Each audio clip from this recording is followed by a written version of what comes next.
Good evening. Good evening. My name is Odie Hawkins, and once again on a Monday evening, I'm here to read you uh, columns from an ancient time, I should say, columns from the African times, that I wrote in 1996, 1990, up to 1999. And for some interesting reason, we felt that they are sort of interesting in a parallel way to what is going on today. And that's the reason I'm reading them. And I'm getting a kind of a kick out of them. I hope you are too. So that's what I'm doing. Oh, but before I start reading, have I showed you this? But show it again. Oh, I've done it before. Oh, I'm being redundant. That's all right. This is my latest thing.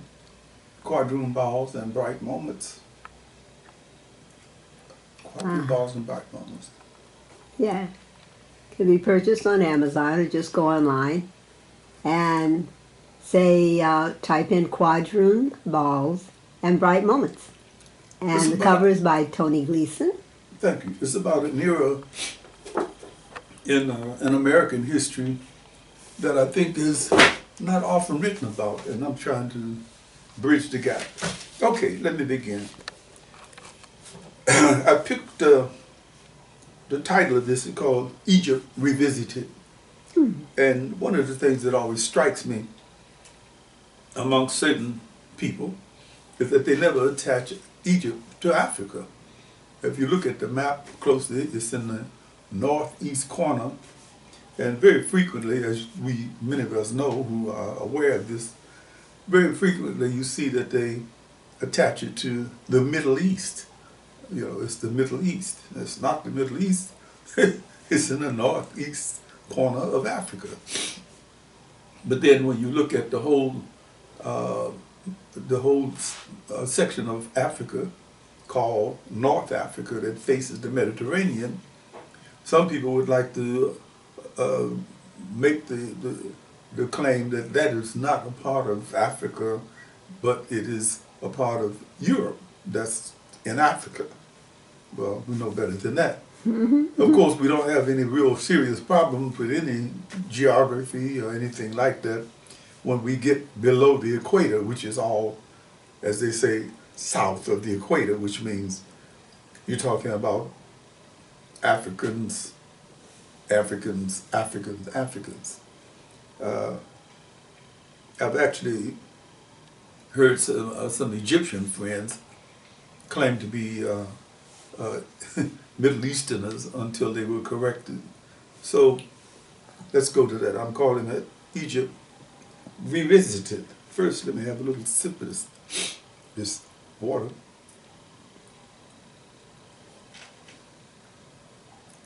It actually is water. The story, Los Angeles Times, Saturday, August 14th, 1999, is amazing, incredible, astounding. The story is astounding, incredible, amazing. In a barren area, 3 hours southwest of Cairo, 200 miles from the pyramids and the temples of the Giza plateau, in an ancient city called El-Bawiti. El-Bawiti. Archeologists have determined that there is a cemetery covering approximately 4 miles that may house as many as 10,000 mummies. Prior to this discovery, the region's principal claim to fame was a modest temple dedicated to Alexander the Great that had been discovered at the end of the last century. There, years ago, a guard, a worker, a peasant, a guy, they never have names, make these great, incredible discoveries, was riding his donkey nearby when the animal's leg buckled and it fell, punching a small hole in the desert floor. The guard is the one who made this awesome discovery, not the archaeologist that raced in from UCLA. Or wherever. I'm trying to give some credit where credit should be due. Yeah. This discovery will shed new light on Egypt 2,000 years ago, the land of the pharaohs when Roman legions ruled. Researchers have already excavated 105 mummies, many of them children, completely covered with a thin layer of gold. Others wear gilded gypsum masks extending to their midriffs with magnificent designs of ancient Egyptian divinities on their chests, said Zahi Hawass, Director General of the Giza site, as well as monuments at Sagara in the Nile River.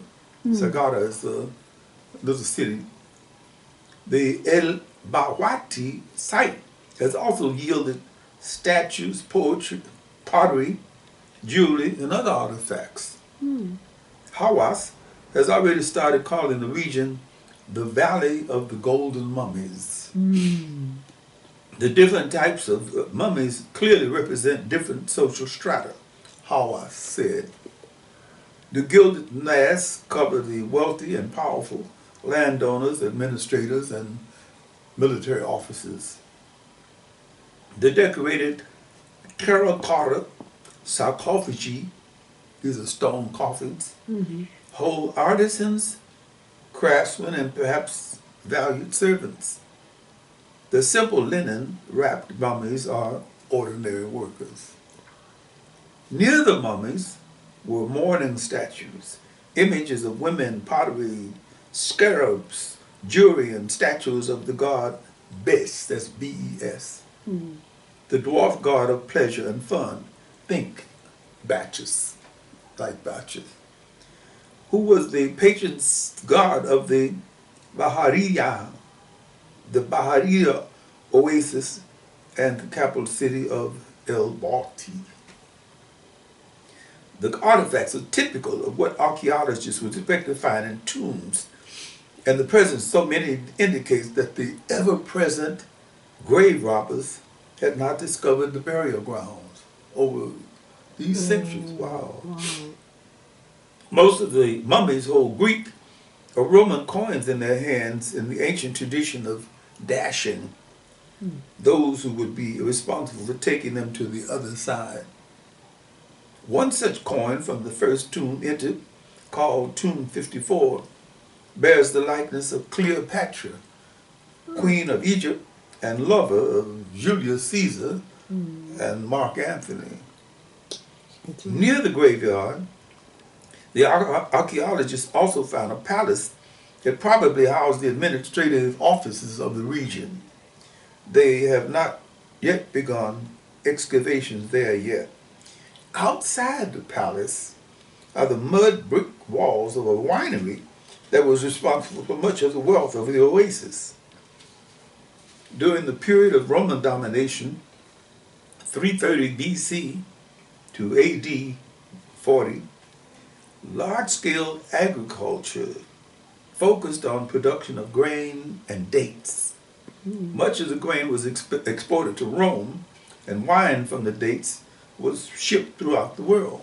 Date wine? I didn't know that. I didn't know that. In November, Hawass said, the Egyptian government will open at least one of the sites to the public, along with the Temple of Alexander the Great and some previously discovered tombs, but most of the mummies themselves will not be on display. I don't believe the bodies of the deceased should be exposed to the public as a thrill. Sounds like Mr. Zahi Hawass should be speaking to the American museum directors who morbidly insist upon displaying Native American skeletons in the interests of history. Or is it science? The discoveries at the Valley of the Golden Mummies will be featured in upcoming issues of National Geographic and archaeology magazines, as well as the National Geographic television specials and shows on the Discovery Channel and CNBC. Perhaps this colossal discovery of mummies in the northeast of Africa will once again serve to inform the geographically ignorant public and or the Eurocentric media that Africa is indeed the mother of civilization on this planet. Remember? Wow. So I like to probably Google and find out where they are now with all the research. It's After been all years these ago years, now. yeah. Either it's been covered up or it's been more uncovered. I don't know. Yeah. But I haven't heard very much about that Okay. since that time. And this was 1999. Wow. So, All right. So, Golden Mummies. but you know, Uh-huh. as I said in previous columns, Mm-hmm. and some people might think that I'm ranting or raving about it.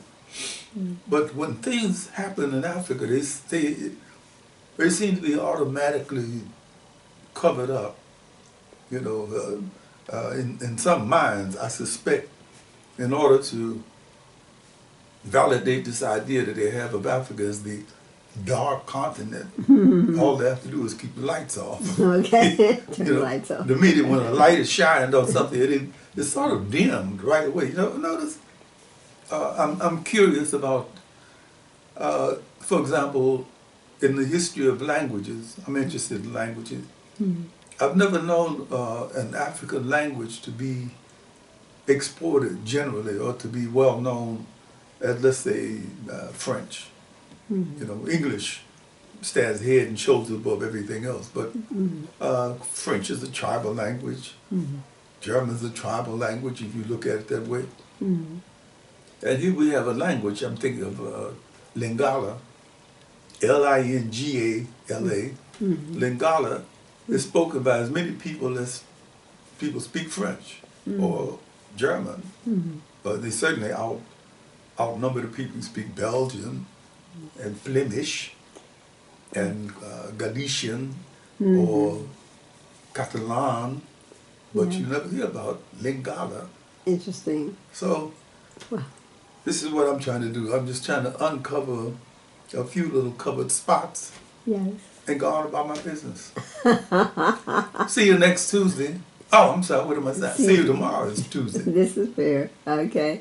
And anyone can pick us up looking at moments, searching for moments in time, or Teacher Odie, or Teacher Zola. I guess that's what I am doing. I'm teaching. Yes, you do. Yes, you are. I thought I was just thinking of myself as a columnist. Well, I accept that. And more. But again, your books can be purchased on Amazon, or just put in your name, Odie Hawkins Books, and you'll be surprised at how many books there are, and articles, etc., etc., etc. And Appreciate with that. wrapping it up with It. Ms. Thank you.